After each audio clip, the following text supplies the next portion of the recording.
আবির কপট রাগ দেখিয়ে বলল, টাকা নিলে নিবে, কিন্তু তোকে ছোঁয়ার আগে অনুমতিটা আমার থেকে নিতে হবে। কথাটা মাথায় রাখিস। আবিরের কথা শুনে মেঘ হতভম্ব হয়ে আছে। কাজল টানা চোখে কয়েক মুহূর্ত বিভোর হয়ে তাকিয়ে রইল আবির। আকস্মাৎ চোখ বন্ধ করলো। জোরে শ্বাস টেনে মৃদুগামী কণ্ঠে বলল, এভাবে তাকাস না মেঘ, তছনছ হয়ে যাব। মেঘ ঘন ঘন পল্লব চাপড়ালো। আবির আর দাঁড়ালো না। মাথা নিচু করে মুচকি হেসে ঘরে চলে গেল।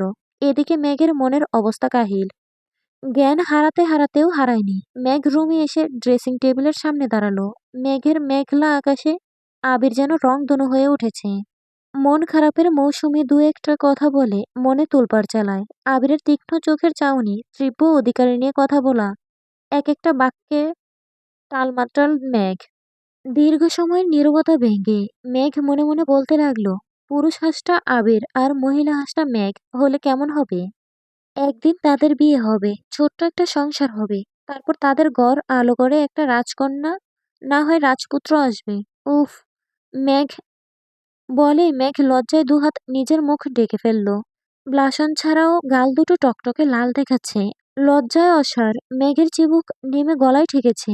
মেঘের লাজুক হাসি গায়েব হয়ে গেল। মনে পড়ে গেল সেই রাতের ছাদের ঘটনা। মেঘ মনে মনে ভাবতে লাগলো, আবির ভাইয়ের দেবদাস রূপ দেখে বোঝা যায় ওনার মনে অবশ্যই কেউ আছে। কিন্তু কে সে? সে কি এখনো আবির ভাইয়ের মনের সবটুকু জুড়ে আছে? মালা আপুর সাথেই বা ওনার কি সম্পর্ক? আমার সাথে তো এত খারাপ আচরণ করে না। তবে মালা আপুর সাথে এমন করেন কেন? তাছাড়া আমি যে বুঝে না বুঝে ওনাকে নিয়ে ভাবছি, এর পরিণতি কি হবে? আবির ভাই আদৌ আমাকে নিয়ে ভাবেন কিছুক্ষণ? নাকি শুধু বোনের চোখে দেখেন? কিছুক্ষণ পরে মেঘ স্বাভাবিক হলো। আয়নার সামনে দাঁড়িয়ে আনমনে চুল আঁচড়াচ্ছে। তানভীর পাশের রুমে ঢুকছিল।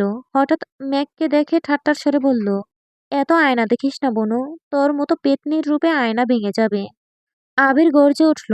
তবে প্রকাশ করার আগে মোজাম্মেল খান হুঙ্কার দিলেন, তানভীর, আমার মেয়েকে পেতনি বলার সাহস হলো কি করে? তানভীর দাঁত দিয়ে জিভ কেটে বলল, সরি। তানভীরের কণ্ঠ শুনে আদি মিম সালাম করতে এসেছে।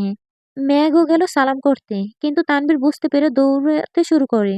মিম জোরে ডাকলো, ভাইয়া তুমি যেখানেই যাও সালামি কিন্তু দিতেই হবে।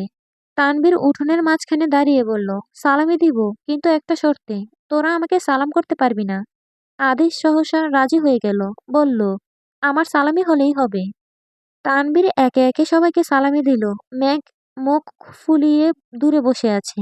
মিম আদিকে সালামি দিয়ে তানভীর মেঘের কাছে গেল। মেঘের মাথায় হাত বুলিয়ে কোমল কণ্ঠে শুধালো, পেতনি বলাতে রাগ করেছিস? আমি তো মজা করেছি। রাগ করিনি আমি। তাহলে? তোমাকে গতকাল একটা কথা বলেছিলাম, তুমি কথাটা ভুলে গেছো, তাই মন খারাপ। কোন কথা? ঘুরতে যাব বলেছিলাম যে। হ্যাঁ যাবো তো, খেয়ে যাবি না? মেঘ উত্তেজিত কণ্ঠে বলল, সত্যি যাবে? হ্যাঁ, পাশের গ্রামে মেলা বসেছে ঈদে, সেখানে যাব। আচ্ছা। আবির আর তানভীর ডাইনিং এ বসে খাচ্ছে। মেঘরা আগেই খেয়ে নিয়েছে। মিম, আদি আর মেঘে একসঙ্গে বসে বন্যাকে ভিডিও কল দিল। ওদিকে বন্যার হৃদ দুজনেই আছে। বৃষ্টি আপু শুধু হাই হ্যালো বলে চলে গেছে।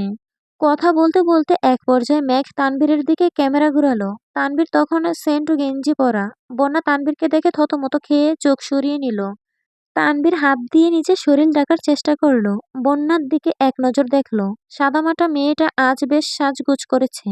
তানভীরের দেওয়া জামাটাও পরেছে। তানভীর মুচকি হেসে মৃদু স্বরে বলল, ঈদ মোবারক। বন্যা তাকাচ্ছে না। পাশ থেকে হৃদ বলে উঠল, এটা আপনার ঈদের সাজ?